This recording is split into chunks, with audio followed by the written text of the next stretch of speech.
Bonjour à tous frères et sœurs, bienvenue sur votre nouvelle émission Lampe allumée. Que le Seigneur soit encore béni pour la grâce, pour le privilège qu'il nous fait, qu'il nous accorde d'être en vie et en bonne santé. Donc Lampe allumée, c'est votre nouvelle émission. Le Seigneur nous a mis à cœur cette émission dont vraiment l'objectif et le but d'encourager l'Église, le corps, tous les enfants du Seigneur à garder leur lampe allumée, à encourager le peuple du Seigneur partout dans les nations, en Afrique, en Europe, en Asie, en Amérique, en Océanie, à encourager tous les enfants d'Élohim à demeurer fermes parce que la fin de toute chose est véritablement proche. Donc le principe de l'émission, c'est de vraiment édifier, encourager, booster, réveiller en nous ce qui est éteint. Donc, ce sera des émissions de 10, 15, 20 ou 30 minutes selon que l'esprit le permettra. Donc ce sera des thèmes comme ça qu'on va aborder en 20-30 minutes pour vraiment aller à l'essentiel par la grâce du Seigneur. Donc sans plus tarder, nous allons prier afin de recommander ces moments au Seigneur afin qu'il nous conduise par son esprit. Merci Yeshua pour cette matinée. Merci Yeshua pour ton esprit. Merci Yeshua pour cette émission. Bénis ton peuple partout dans les nations. Encourage-nous, fortifie-nous, édifie-nous. Nous voulons, Père, nous attacher fortement à toi, car la fin de toute chose est véritablement proche. Que la gloire te revienne au nom de Yeshua. Amen. Donc ce matin, par la grâce du Seigneur, nous allons parler du cri de minuit. Donc le thème de ce jour, c'est le cri de minuit. Pourquoi le cri de minuit? Parce que comme on le sait tous frères et sœurs, nous sommes véritablement à la veille du retour du Seigneur.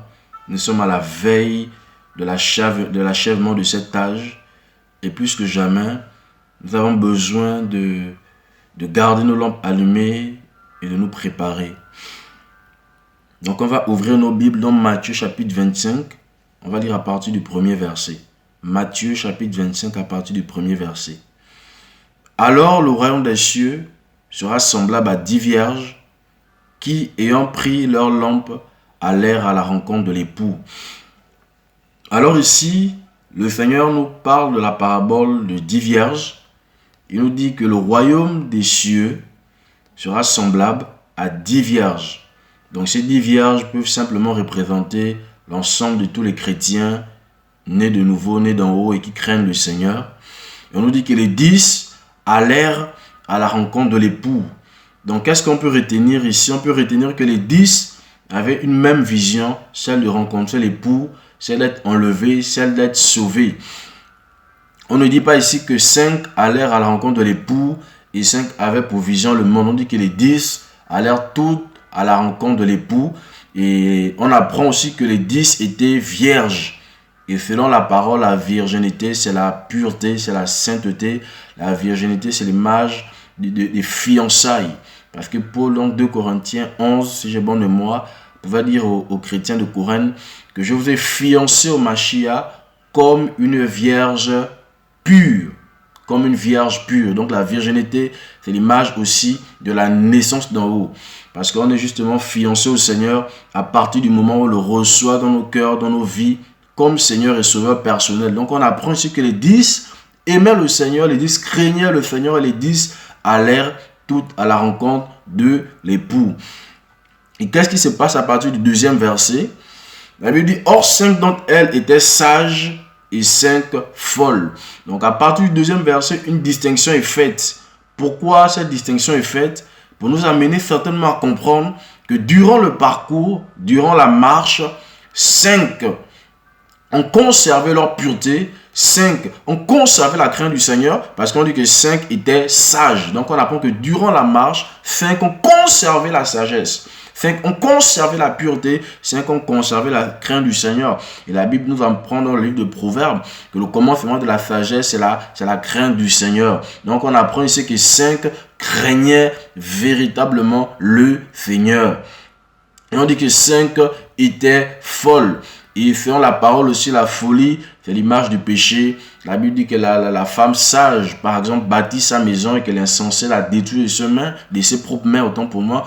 Et on apprend aussi que le jeune insensé, que l'homme insensé, n'est-ce pas, s'est laissé dans Proverbes chapitre 6 et 7, là-bas, le jeune insensé s'est laissé entraîner par la femme étrangère. Donc l'insensé, c'est l'image de la folie, c'est l'image du péché, c'est l'image de l'inconscience, c'est le fait d'agir sans le Seigneur.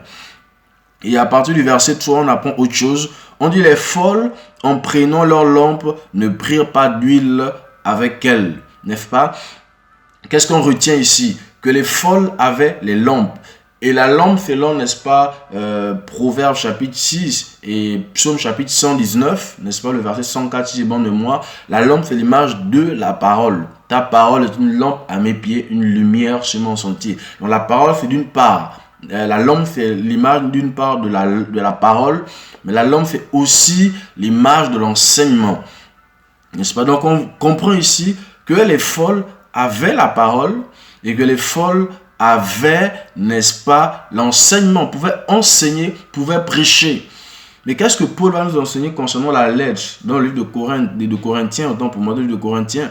Dans sa lettre à Corinthiens, Paul pouvait nous enseigner que la lettre tue, n'est-ce pas, mais que c'était l'esprit qui vivifie. Donc on peut avoir la parole, on peut avoir, n'est-ce pas, on peut enseigner, prêcher, partager, mais s'il n'y a pas l'esprit, notre parole est morte, parce que la lettre tue, n'est-ce pas? On peut comprendre ici que les folles avaient simplement le logos, la parole écrite, mais elle n'avait pas le réma, la parole révélée.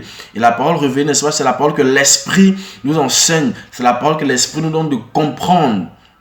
Donc on apprend que les folles, en prenant leur lampe, ne prirent pas d'huile avec elles. Et l'huile, selon la parole, c'est l'image de l'esprit. Dans le livre d'Ecclésiaste, je pense chapitre 9 ou chapitre 8, la Bible dit, n'est-ce pas, que tes vêtements soient blancs en tout temps et que l'huile ne manque pas sur ta tête. L'huile, c'est l'image de l'esprit, c'est l'image de l'onction, c'est l'image de la présence du Seigneur. Mais on voit ici que les folles avaient la parole, mais sans esprit, sans la présence du Seigneur. Et lorsqu'on repart, par exemple, sous la loi, n'est-ce pas, de Moïse, on voit que l'huile, n'est-ce pas, permettait aux chandeliers de demeurer allumés. Parce qu'il y avait les chandeliers, n'est-ce pas, des lampes au niveau du temple qui devaient rester allumés 24 sur 24 en permanence. Et n'est-ce pas? Et l'huile permettait d'entretenir la flamme des lampes. Comme dans nos vies, l'huile, l'esprit du Seigneur, n'est-ce pas, a reçu le mandat et l'autorité de nous garder allumés, de nous garder éveillés. Mais on voit ici que les folles, en prenant leur lampe, n'ont pas pris d'huile. Donc, elles ont mis de côté l'esprit, ou on va dire, elles ont perdu l'esprit, elles ont éteint l'esprit, elles ont attristé l'esprit. Et le verset 4 nous apprend, mais les sages prirent de l'huile dans leur vase avec leur lampe. Excusez-moi, frères et sœurs. Donc, on apprend ici que les sages ont pris de l'huile. Donc, les sages ont conservé une communion avec l'esprit.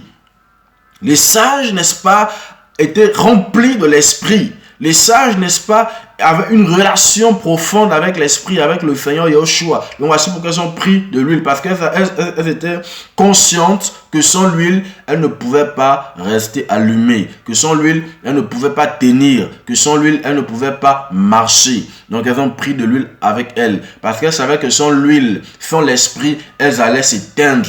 C'est la même chose pour nous, frères et sœurs des nations, frères et sœurs de partout dans le monde. Sans l'esprit du Seigneur, nous allons nous éteindre. Sans la présence du Seigneur, nous allons nous éteindre. Sans la présence du Seigneur, nous allons arrêter de marcher, de courir vers le ciel, de courir vers les noces. Et qu'est-ce qu'on apprend au verset 5? Et comme l'époux tardait à venir, elles s'assoupirent et s'endormirent toutes. On apprend ici, n'est-ce pas, que comme l'époux tardait à venir, elles s'endormirent, elles s'assoupirent premièrement et s'endormirent toutes. Mais le Seigneur pouvait m'enseigner que l'assoupissement et l'endormissement des folles et des vierges, n'est-ce pas, c'est pas la même chose, n'est-ce pas? Et il pouvait m'amener dans le livre de Actes, dans le livre d'autant pour moi d'Apocalypse chapitre 3. Donc on va d'abord parler, on va voir à quoi correspond, n'est-ce pas, l'assoupissement et l'endormissement, n'est-ce pas, des 5 vierges folles. Donc on est dans le livre d'Apocalypse.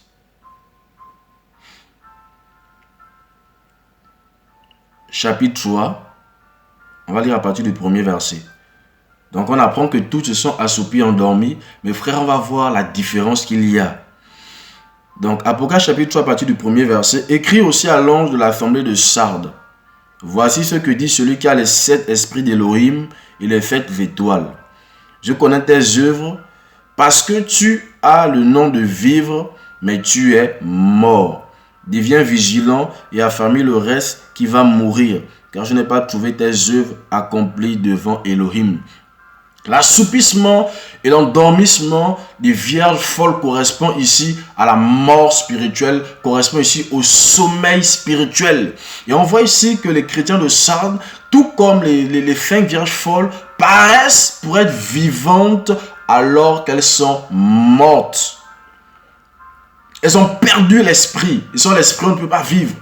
Elles sont dans, n'est-ce pas, dans les actions. Elles sont dans les œuvres. Elles sont, n'est-ce pas, elles peuvent organiser des programmes. Mais elles n'ont plus l'esprit. Elles n'ont plus l'huile. Ici, on voit que les chrétiens de Sardes paraissaient pour être vivantes alors que c'était une église morte. Et c'est la même chose aujourd'hui avec beaucoup de chrétiens, n'est-ce pas, qui peuvent aller aux réunions, qui peuvent prendre part à des programmes ici et là, mais qui n'ont plus de vie, qui n'ont plus d'huile. Et justement, l'assoupissement et l'endormissement ici que les 5 folles, les 5, n'est-ce pas, vierges folles ont vécu, c'est l'image de la mort spirituelle, c'est l'image de la tiédeur spirituelle, c'est l'image du sommeil spirituel. N'est-ce pas? Et cette église a connu véritablement l'apostasie. Elle a connu ce qu'on appelle l'abandon de la foi, l'abandon de la vérité. Mais elle a conservé quand même les œuvres. Elle a conservé les apparences. Comme aujourd'hui, on a beaucoup de chrétiens qui peuvent prétendre appartenir au Seigneur, mais dont la vie ne reflète plus la nature du Seigneur. Comme Paul pouvait le dire à Tite, que par leur vie, n'est-ce pas, par leur langue, n'est-ce pas, ils proclament appartenir au Seigneur, mais leurs œuvres renient justement le Seigneur. Et cette église et les 5 vierges folles, n'est-ce pas, avaient perdu l'huile, avaient abandonné la foi, n'est-ce pas, n'étaient plus allumées, n'étaient plus éclairées. Mais elles avaient quand même la lampe, elles avaient quand même la parole. Donc elles pouvaient prêcher, elles pouvaient enseigner, elles pouvaient faire des œuvres, même faire des miracles. Parce qu'il y a aussi des miracles mensongers. Mais elles n'avaient plus l'huile, elles n'avaient plus la présence du Seigneur. Ici donc l'assoupissement et l'endormissement que les 5 vierges folles ont vécu, c'est l'image de la mort spirituelle, c'est l'image du sommeil spirituel, c'est l'image de la tiédeur. Donc c'est une église qui était dans les apparences, qui avait l'apparence de la piété, mais qui n'avait plus la vie du Seigneur. Et qu'est-ce qui s'est passé dans le verset précédent? On a vu qu'elles ont pris des lampes. Et le Seigneur pour mentionner que la lampe c'est la parole. Prenons, on va ouvrir nos Bibles dans le livre d'Ésaïe. Soyons une église réveillée au nom de Yeshua. Ésaïe chapitre 4, à partir du premier verset. Donc on repart un peu en arrière. On a dit qu'elles ont pris des lampes mais sans huile. Et le Seigneur pouvait m'enseigner à quoi correspond cette action des 5 vierges folles. Ésaïe chapitre 4 à partir du premier verset. Il va dire: en ce jour, 7 femmes saisiront un seul homme et diront: nous mangerons notre propre pain. Ici, c'est l'image de la fausse église ou des chrétiens éteints, des chrétiens apostates. Et qu'est-ce qu'ils vont dire au Seigneur? Nous mangerons notre propre pain. Nous mangerons notre propre pain. Le pain, c'est l'image de la parole, c'est l'image de l'enseignement. Donc ça veut dire que ici, les chrétiens apostates ou l'église apostate dit au Seigneur: laisse-nous enseigner notre propre parole, comme c'est le cas aujourd'hui. Il y a tellement d'évangiles, d'enseignements qui s'écartent de la vérité de l'évangile véritable. Donc elles ont dit ici au Seigneur: nous mangerons notre pain. Donc nous allons enseigner notre propre parole. Et nous nous vêtirons de nos habits. Donc nous allons, n'est-ce pas, avoir des œuvres, nos propres œuvres. Des œuvres qui ne parlent pas de toi, mais des œuvres, n'est-ce pas, qui parlent de nous. Nous nous vêtirons de nos habits. Et alors qu'Ésaïe, n'est-ce pas, va nous enseigner que la justice de l'homme est comme un vêtement souillé. N'est-ce pas? Donc qu'est-ce qu'on apprend ici? C'est que l'église apostate s'est disqualifiée de la grâce. L'église apostate s'est disqualifiée de l'œuvre de la croix. Parce que justement, c'est à la croix, par sa mort et sa résurrection, que le Seigneur nous a justifiés de tout péché. Et Paul, n'est-ce pas, dans le livre de Romains chapitre 16, nous demande de nous revêtir du Seigneur. Donc le Seigneur est notre justice, le Seigneur est notre vêtement. Mais on apprend ici qu'elle dit au Seigneur, nous mangerons notre propre pain et nous nous vêtirons de nos habits, nous allons porter notre propre justice. On va, n'est-ce pas, marquer notre temps par nos œuvres, mais des œuvres qui ne sont pas bâties sur la personne de Yahushua. Fais-nous, permets seulement que nous soyons appelés par ton nom. Il dit donc au Seigneur, nous voulons simplement porter le nom de chrétien. Laisse-nous porter le nom de disciples, de chrétiens. Mais nous ne voulons pas de ta parole, nous ne voulons pas de ta justification. Et c'est l'attitude de l'église morte. C'est l'attitude de l'église apostate. C'est l'attitude des 5 vierges folles qui ont pris la lampe. Donc elles ont pris la lampe, elles avaient la parole, mais elles n'avaient pas d'esprit. Donc ici, comme ces femmes ont dit au Seigneur, n'est-ce pas, nous voulons manger notre propre pain. Donc enseigner notre propre parole et avoir nos propres vêtements. Amen. Donc comme on l'a vu, n'est-ce pas, aussi dans l'Apocalypse tout à l'heure, l'assoupissement et l'endormissement des 5 vierges folles, c'est l'image du sommeil spirituel, c'est l'image de la mort. Ça veut dire en d'autres termes que les 5 vierges sont reparties à leur vomi, sont repartis dans le péché, sont repartis dans les ténèbres, sont repartis dans les fausses doctrines, dans les faux enseignements. C'est l'image de l'assoupissement et du sommeil spirituel qu'elles ont vécu. C'est aussi l'image, n'est-ce pas, du fait qu'elles ont pris des lampes mais sans huile. Ça veut dire qu'elles n'avaient plus l'esprit. Et on est d'accord, frères et sœurs, que le gage, que celui qu'on a reçu, n'est-ce pas, l'esprit d'Elohim, c'est celui qui nous convainc de péché, de justice et de jugement. Donc on peut comprendre ici que les 5 vierges folles ne pouvaient plus être convaincues de péché, de justice et de jugement parce qu'elles n'avaient plus de communion avec l'esprit, elles n'avaient plus l'esprit d'Elohim en elles. Alléluia. Et on repart dans l'Apocalypse, on repart dans Matthieu, autant pour moi, dans Matthieu chapitre 25. C'est vraiment pour nous encourager à garder nos lampes allumées et à demeurer éveillés et allumés au nom de Yahushua. Et on dit, et comme l'époux tardait à venir, elles s'assoupirent et s'endormirent toutes. Maintenant, à quoi correspond l'assoupissement et l'endormissement, n'est-ce pas, des 5 vierges pures?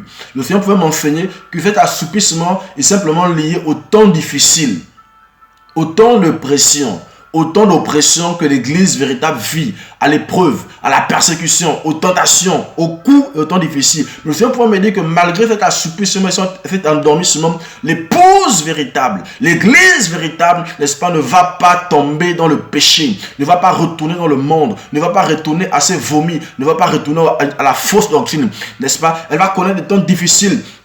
Oui, sa vie de prière peut prendre un coup. Oui, sa vie de méditation peut prendre un coup. Oui, elle peut, n'est-ce pas, par moment, n'est-ce pas, être fragilisée dans sa foi. Mais elle ne va pas abandonner. Elle ne va pas relâcher. Elle ne va pas se relâcher. Elle ne va pas, n'est-ce pas, donner accès au diable. Elle ne va pas donner accès à l'ennemi. Donc, l'assoupissement ici, l'endormissement des 5 vierges pures, c'est l'image des combats. C'est l'image des pressions, des oppressions. C'est l'image, n'est-ce pas, de la dureté de la foi, de la dureté de la marche. On peut tous le vivre. Où que tu sois en Afrique, en Europe, en Asie, en Océanie, on le vit tous, on vit tous ces temps difficiles, ces temps de pression et d'oppression. Mais on a vu, n'est-ce pas, que les vierges ont conservé les lampes, ont conservé l'esprit, ont conservé la présence du Seigneur. Donc l'épouse véritable ne va pas connaître le sommeil spirituel. L'épouse véritable ne va pas connaître la mort spirituelle. L'épouse véritable ne va pas retourner à ses vomis, ne va pas retourner, n'est-ce pas, dans le péché, n'est-ce pas, ne va pas se retrouver dans la pratique du péché. Alors que l'assoupissement, l'endormissement des vierges folles, c'est l'image, n'est-ce pas, du fait d'être retombé dans le péché, de pratiquer le péché, de pratiquer le mal. Oui, épouse du Seigneur, soyons allumés par l'esprit de Mashiach. Soyons allumés par l'esprit du Seigneur. Courons. N'arrêtons pas de courir, ne baissons pas les bras, ne nous décourageons pas, malgré les temps de pression, les temps d'oppression. Le Seigneur, n'est-ce pas, est fidèle. Il a commencé en nous cette bonne œuvre, il va la parachever. Il a dit que celui qui a commencé cette œuvre en nous, il va la parachever au nom de Yahushua. Regardez la bonté du Seigneur, regardez l'amour du Seigneur. Il peut voir ces temps difficiles, il voit tes coups, il voit tes pressions, il voit les oppressions que tu vis, il voit les temps difficiles par lesquels tu passes. Mais regardez l'action de l'Esprit du Seigneur. Or, verset 6, or au milieu de la nuit se fit un cri. Voici l'époux vient aller à sa rencontre. Oui, alléluia. Ce message, cet encouragement est là pour nous booster, pour nous encourager. Or, au milieu de la nuit. Le milieu de la nuit nous parle de quoi? Le milieu de la nuit nous parle des ténèbres. Le milieu de la nuit nous parle de la croissance du mal. Le milieu de la nuit nous parle, n'est-ce pas, de l'action, d'une action franche de l'ennemi. Mais le Seigneur nous parle, nous dit qu'au milieu de la nuit, n'est-ce pas, dans ce chaos qu'on vit actuellement, ce chaos mondial, on vit un chaos terrible, un chaos sans précédent. Mais dans ce chaos, la Bible nous parle du cri de minuit. Le cri de minuit nous parle de quoi? Le cri de minuit nous parle d'abord de la voix du Seigneur. Le cri de minuit, c'est le son de la trompette, c'est le son du chauffard que l'épouse attend. Elle va se réveiller, elle va partir vers le Seigneur, elle va partir au ciel, elle va partir vers les noces. Pourquoi le cri de minuit? Le but du cri de minuit, c'est de nous réveiller, n'est-ce pas? Le but du cri de minuit, c'est de nous booster afin qu'on se prépare. Ici, on dit quoi? On dit qu'après le cri, elles se sont réveillées. N'est-ce pas? Alors toutes ces vierges se réveillèrent. Pourquoi le Seigneur permet le cri de minuit? C'est pour nous réveiller. Parce qu'il sait qu'on passe par des temps difficiles, par des temps d'épreuves, par des temps d'oppression. Donc il permet le cri de minuit, n'est-ce pas? Pour qu'on puisse davantage mettre nos vies en règle. Il permet le cri de minuit pour davantage, n'est-ce pas? Nous amener à nous sanctifier, à nous consacrer. Oui, parce qu'on peut connaître des temps difficiles, des temps d'épreuves, des temps où on est fatigué en esprit, des temps où on a du mal à prier, des temps où on a du mal à méditer. Il permet le cri de minuit pour nous réveiller, pour nous réveiller. Et nous sommes à minuit à l'horloge du Seigneur. Et le Seigneur permet davantage des voix. Et le cri de minuit, c'est aussi quoi? Le cri de minuit, c'est aussi toutes les voix que le Seigneur permet dans les nations. Les apôtres, les prophètes, les pasteurs, les docteurs, les évangélistes, les frères et sœurs qui œuvrent dans la guérison, dans la délivrance, dans le chant, dans les grâces diverses, dans l'écriture. N'est-ce pas? Tous les enfants du Seigneur, partout où ils sont, peuvent être utilisés comme des voix qui annoncent le retour du Seigneur. Oui, et il permet, n'est-ce pas, qu'on soit ces voix les uns pour les autres, pour nous édifier, pour nous encourager, pour nous réveiller. Et comme il a pu le dire, aussi longtemps qu'on peut dire aujourd'hui, n'est-ce pas, encouragez-vous, édifiez-vous, afin qu'aucun ne s'endurcisse par la séduction du péché. Lui permet le cri de minuit, pour ne pas que nos cœurs soient endurcis par le péché. Lui permet le cri de minuit, pour pas que nos cœurs, n'est-ce pas, s'affectionnent au manger, au boire, aux passions de la chair. Oui, frère, tu as une voie que le Seigneur a établie, où que tu sois, dans ta famille, dans ton quartier, dans ton lieu de travail, dans ta ville, dans ton pays. Tu as une voie pour le Seigneur, que toutes les voies du Seigneur soient rallumées. Oui, à minuit, n'est-ce pas, le Seigneur permet de voir partout les nations. Et dans Apocalypse, je pense, chapitre 19, n'est-ce pas, la Bible nous apprend que le témoin de Yeshua, c'est l'esprit de la prophétie. Et tu as reçu cet esprit en toi. Tu as reçu l'esprit du miraculeux en toi. Tu as reçu l'esprit de la prophétie en toi. Tu peux parler de la part du Seigneur. Car prophétiser, c'est parler de la part du Seigneur. C'est témoigner de Yeshua. Témoin de Yeshua partout où tu es. N'est-ce pas? Parle du Messie. Parle de son retour. Parle de son avènement. Parlons de son retour. Car tous les voyants sont au rouge. La trompette va bientôt sonner. En esprit, on peut le voir. En esprit, on peut le retentir. Oui, frères et sœurs, que les enfants d'Elohim soient rallumés pardon les nations. Que ceux qui sont tombés dans le péché soient restaurés par la puissance de l'esprit du Mashiach. Que tous ceux qui passent par des temps difficiles, par des temps de pression, soient fortement encouragés, soient fortement boostés. Oui, bientôt le départ. La trompette va bientôt sonner. Réveillons-nous du sommeil, car la fin de toute chose est proche. Oui, toi qui, n'est-ce pas, pense que le Seigneur ne te voit pas, il te voit, il voit tes combats, il voit tes épreuves, il voit les temps difficiles par lesquels tu passes. Oui, toi qui n'enfantes pas, qui n'a pas enfanté, qui se dit que le Seigneur ne te voit pas, il te voit. Je veux parler ce matin à toutes les sentinelles du Mashiach. Réveillons-nous au nom de Yeshua, que toutes les grâces prophétiques, toutes les grâces apostoliques, doctorales, pastorales, évangéliques, tous les dons de miracles, les dons, n'est-ce pas, de parler en langue, de libéralité, d'hospitalité, que le Seigneur rallume son église, qu'il réveille son peuple, qu'il sorte son peuple davantage du sommeil. Au nom de Yeshua, comme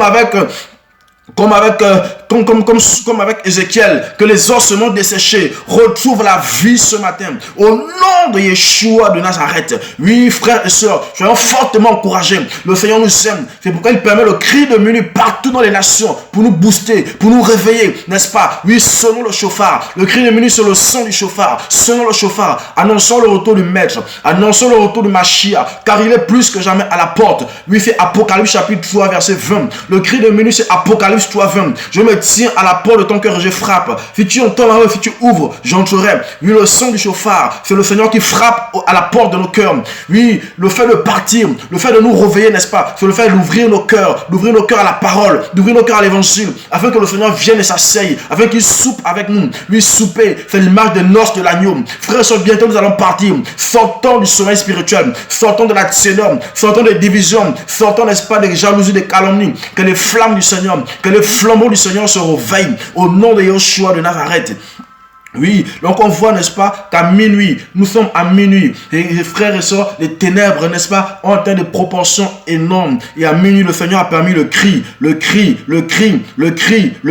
qui réveille l'épouse. L'épouse vient. Ce cri, n'est-ce pas, fait l'époux vient aller à sa rencontre. C'est le cri de minuit. Le cri de minuit nous parle de la préparation de l'épouse. De la préparation de l'épouse pour les noces. L'époux arrive. Alléluia. Allons-y à sa rencontre. Oh, l'époux arrive. Allons-y à sa rencontre. Oh, l'époux arrive. Allons-y à sa rencontre. On dit alors toutes ces vieilles se réveillèrent et préparèrent leurs lampes. Oui, le réveil spirituel est davantage en train d'arriver. Le réveil nous parle de quoi? Le réveil nous parle, n'est-ce pas, une prise de conscience personnelle quotidiennement par rapport au retour du Seigneur. Oui, le réveil nous parle de quoi? Nous parle d'une prise de conscience par rapport au fait de mettre nos vies en règle. Pourquoi il permet le cri de minuit? C'est pour nous pousser au réveil. C'est pour nous amener au réveil. Mais oui, on attend aussi le réveil. On attend aussi ce grand réveil partout dans les nations. Le Seigneur va réveiller ses élus, va réveiller son épouse partout dans les nations, dans les 4 coins du monde. Oui, et par contre, le réveil, la Bible nous parle de 2 types de réveil, n'est-ce pas? Le réveil de l'épouse véritable, qui se réveille pour se préparer, pour aller vers l'époux, qui se réveille, n'est-ce pas, pour se sanctifier, pour se consacrer, qui se réveille, n'est-ce pas, pour sonner le chauffard. Mais aussi de l'autre côté, le réveil, n'est-ce pas, de l'église apostate. Et ce réveil est matérialisé par les fausses doctrines, par les faux enseignements, par l'apostasie, et manifesté, n'est-ce pas, par le péché qui s'accroît dans les assemblées, par les abominations, par les faux miracles. Et on vit et on voit ces 2 réveils. Oui, frère, on va rapidement dans Éphésiens, chapitre 4, on termine bientôt. Éphésiens, n'est-ce pas, chapitre 5, autant pour moi. On va dire à partir du verset 14. Et la Bible va dire, c'est pourquoi il dit, réveille-toi, toi qui dors, et lève-toi d'entre les morts, et le Mashiach brillera sur toi. Le Mashiach veut briller sur toi et moi. C'est pourquoi il nous demande de nous réveiller. Il dit, réveille-toi, toi qui dors, et relève-toi d'entre les morts. Oui, chrétiens, oui, épouse du Seigneur, réveillons-nous du sommeil, et relèvons-nous d'entre les morts. Le sommeil, on se réveille, il dit réveille-toi. On parle de réveil lorsqu'on a dormi. Donc ça nous parle de l'assoupissement, n'est-ce pas? Et il dit, et relève-toi. Et lève-toi d'entre les morts. Ça nous parle du sommeil, de l'assoupissement. Ça nous parle des temps difficiles, des temps de pression, des temps où tout est sombre, des temps où on perd la vision du ciel. Le sommeil spirituel, l'assoupissement nous parle aussi de la perte de la vision du ciel, de la vision des noces. Mais le Seigneur veut davantage nous enflammer, nous réveiller.